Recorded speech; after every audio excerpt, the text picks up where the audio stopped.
I'm Corbett Wall with DV Auction, here with your feeder flash for Thursday, August the 6th, brought to you in part by Rio Max 360, which is a soil-friendly, all-natural mineral program. They want to announce on August the 11th from 8 to 10 o'clock Central in the evening, they're going to have a free webinar called Pathway to Profits. It's all about lowering your input costs to maximize your profits. They've got a high concentrated, low consumption mineral there that could sure do you some good, and you want to look into it. It's kind of a new product there, so you guys want to learn as much about it as you can. August the 11th, 8 to 10 o'clock Central. Go to realmax.net to find out more information.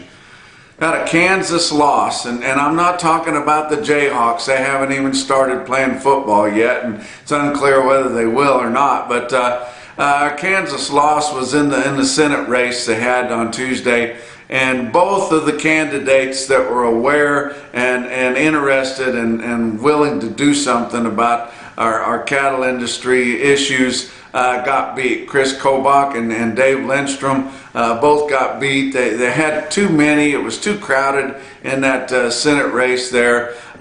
Even Goofy Plummer from Kansas City there, Hamilton, got beat out too, and it was just kind of a tough deal there. We've lost everything that we were hoping to get. As we try to replace Pat Roberts with somebody that will pay attention to us and not just go for their own personal agenda there, but kind of a tough deal. But did get some good news from U.S. Cattlemen's Association. They sent me a message there and said the American Farm Bureau Federation, which is very powerful, guys. Farm Bureau is very powerful, especially in the Southeast, and I tell you what, they're a tight group down there. They've got they have a lot of power in D.C., and they are listening and considering getting behind the 5014 bill that Chuck Grassley has put up, and John Tester has co-signed, and many other powerful senators from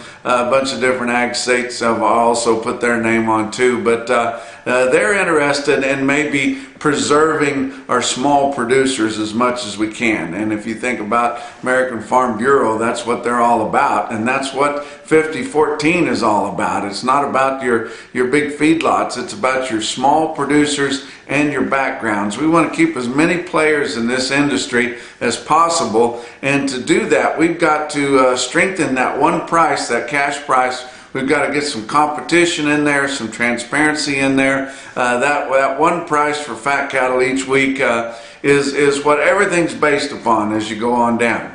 And we need that price to be strong. We need for these cattle feeders to come in and be aggressive on your bigger feeding cattle and your yearlings to help your backgrounders. That way they can get aggressive on your calves. That way your cow-calf producers can afford to pay those taxes, to pay that land payment or that lease that they're paying, to pay on their inputs and different things like that. Be able to buy a new pickup every 20 years, or at least a good used one, as high as they are anymore. But American Farm Bureau, and we want to support them as they consider getting behind such a bill, because normally they just look to your big trade associations and fall right in line. But we're proud of them for giving it a listen and asking good questions and being interested in what the industry is trying to push, at least from the grassroots level. But I said that Kansas had a loss. One thing that Kansas is winning on, and if you guys read Cassie Fish every day like I do on the Beef Read, which is published by Consolidated Beef Producers there in Canyon, Texas, but very, very educational each day there. But she made a point there that your Kansas finished cattle are grading better than the Nebraska cattle, which that would be a first that I've ever remembered, and that's because Nebraska is so current, and Kansas got a lot of cattle that's been backed up in those big corporate yards that kind of got shunned by their corporate partners, the Packers, during the worst of the COVID, whenever those formula deals were ending up costing your Packers more money than just going out on the cash market, because we found out that a lot of those formula deals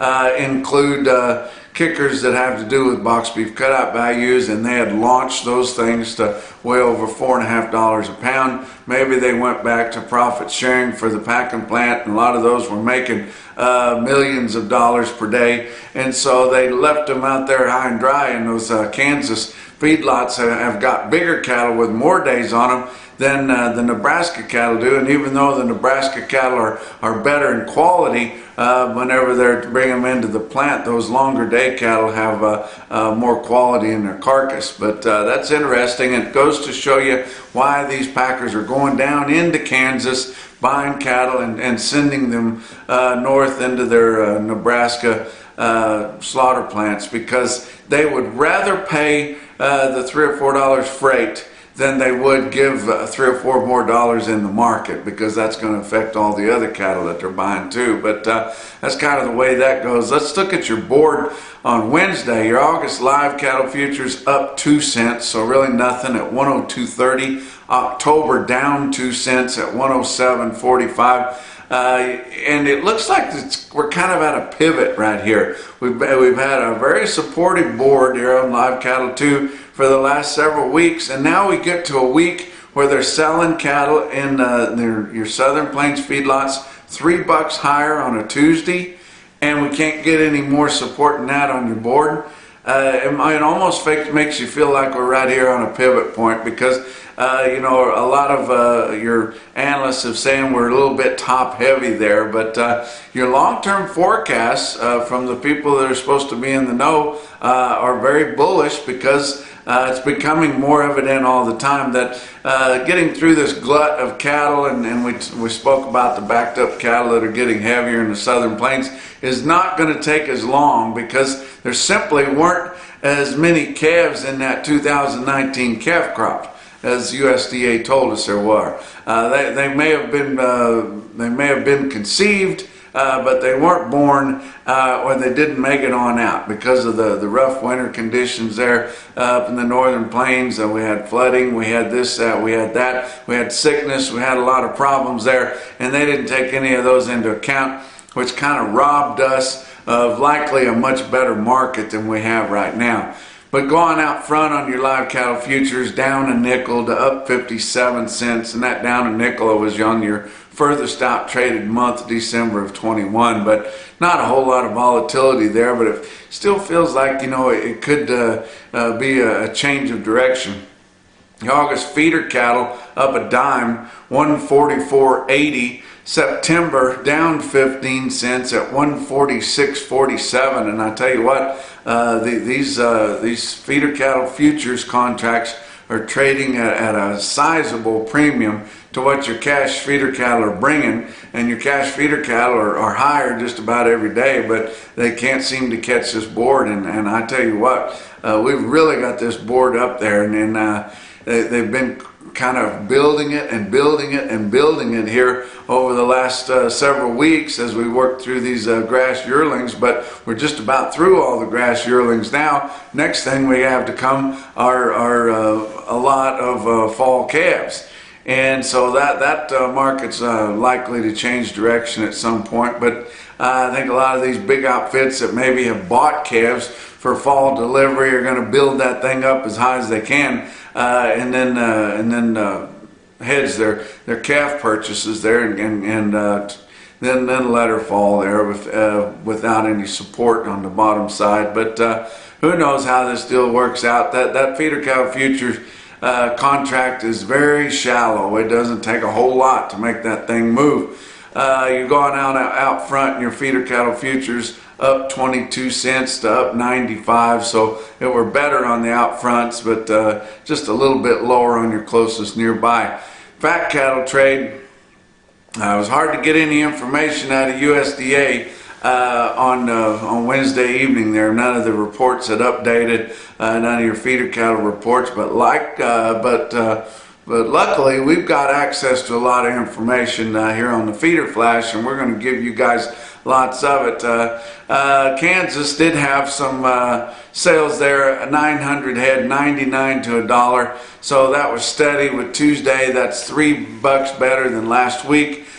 In the north, Did hear of some bids out there of 160, which would be fully steady. Said that they would call in for 162 or send a postcard for 170 dress there. No, Roger Parker, that's his old joke there. But we did hear some news from the regionals. They're really looking for quality over in Iowa. We didn't have any of this confirmed, but heard we did sell some of your best, fanciest cattle there at 104 in Iowa. And they had a call in at 105 on a really, really slick deal. You know, if you had them, that would be all choice and prime.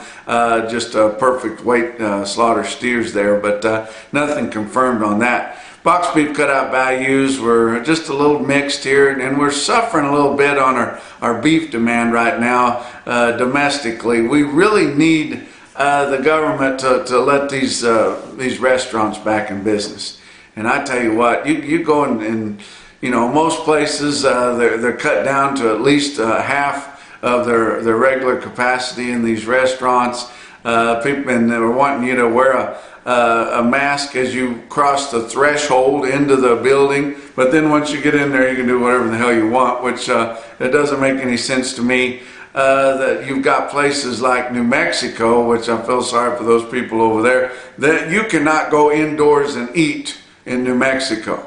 You've got to gnaw on a biscuit out in a parking lot somewhere, and you've got some of your restaurants and some pretty nice restaurants setting tables and chairs up out in the parking lot, and people being forced to eat outside like cavemen.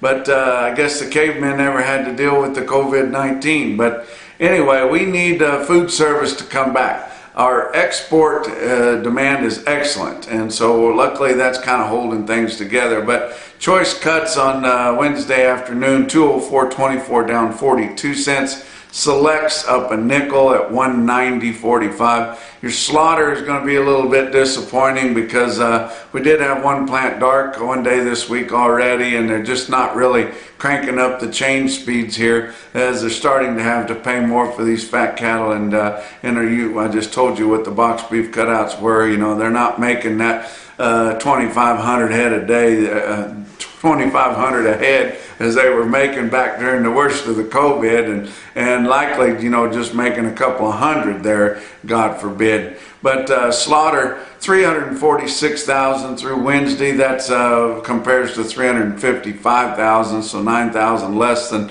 same time last week, and a year ago they had 361,000, so getting a ways off of that too.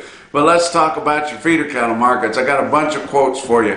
Real-time index on DV auction late on Wednesday at 139.68, up 53 cents. So higher quotes again, and these feeders just keep selling higher and higher. We're about to run out of these grass yearlings, and they're bringing as much or more now than they brought the whole time through the shippings of those. But OKC West, El Reno, Oklahoma, 5,700 head on Wednesday only there. Had a light run of calves there, but this is my quote off our automated market report that I'm going to show you right here. Feeder steers sure look $3 to $8 higher, and feeder heifers $2 to $5 higher. Your biggest advance on your feeder steers was on those 6 to 7 weight steers that eat the most that cheap corn, which we've been talking about that for the last several weeks. But give you some of your quotes on your best tested weights there. How about your 7 weight steers? 1,315 head of 7 weight steers, average 755 at 140.193. That was up about $3.50. 1,433 head of the 8 weight steers, averaged 837 at 136.80. That was up $3.35 on the weighted average price compared to a week ago. Now look at heifers. 800 head of 6 weight heifers, averaged 654 at 140.05. That was up nearly $5 on the heifers. 632 head of the 7 weight heifers, averaged 753 at 132.61 on the weighted average price. That was up $3.39. And 500 head of 8 weight feeder heifers, averaged 864 at 123.50, up about 2 1/4 compared to a week ago. Couple of big strings there, was the same string, but they had them colored up there. Out of Bennington, Oklahoma, 312 head of black steers, weighed 815 pounds, 140.75, and then the colored steers off of them, 256 head of them weighed 783 at 142.40, bring about the same dollars. Dodge City, Kansas, winter livestock. You thought they had sold all the feeder cattle in south central Kansas there because of that big special. They had 11,500 head over the weekend and during the rodeo and everything there for the big special in Dodge City. Pratt had a big run a week ago, but I guess not. I guess the guys liked what they saw. Brought another 2,000 head into Dodge City on Wednesday. You see the quotes there, and they're very respectable. Pratt's going to have a decent run too because they had so much moisture there. Some of the guys that wanted to bring them last week weren't quite able to get them in. Got a bunch more quotes for you. I'm going to talk about a sale barn I have never talked about before, and I want to tell you guys, this is how you get mentioned on here. This is how you get on this screen right here. We'll give you one of these screens if you want it for your sale barn, and it's got your real-time quotes on there, your feeder cattle quotes. Parsons Livestock Auction, Parsons, Kansas. They called me there. It hadn't been too long ago. It was when I was out in the Flint Hills there. Said, we'd kind of like to be involved in that deal too so you can get our quotes. Here they are. This is automated, guys, right here. They're not reported anywhere else unless they pay to have it reported, but 142 head, 773 pound steers in Parsons, Kansas at 141. How about Twin Falls Livestock Commission Company, Twin Falls, Idaho, 174 head of steers, weighed 885, $138. My good buddy Mike Frieden from M&J Land and Livestock there in Fawcett, Missouri. He sold a load of steers in St. Joe Stockyards. I tell you what, Mike is getting pretty big there in Buchanan County, as you can see. 66 head, 821 pound steers, $144.50. How about Russell County Stockyards, Russell Springs, Kentucky, 137 head of 706 pound steers, bring $145.50. But the biggest quotes that I saw anywhere come out of a big quote sale barn. Green City Livestock, Green City, Missouri, right there in the Green Hills. Look at these quotes here. Not a whole lot of strings of steers there, but the ones they sold were nosebleed high. How about the Whisker steers? That's the last three quoted there. And in there, 60 head of 902 pound steers bring $146.10. And then the first quote you see on there, Spark steers right there, 62 head of them, weigh 852 pounds, $151 going to Carroll County, Iowa. And that's your feeder flash for Thursday.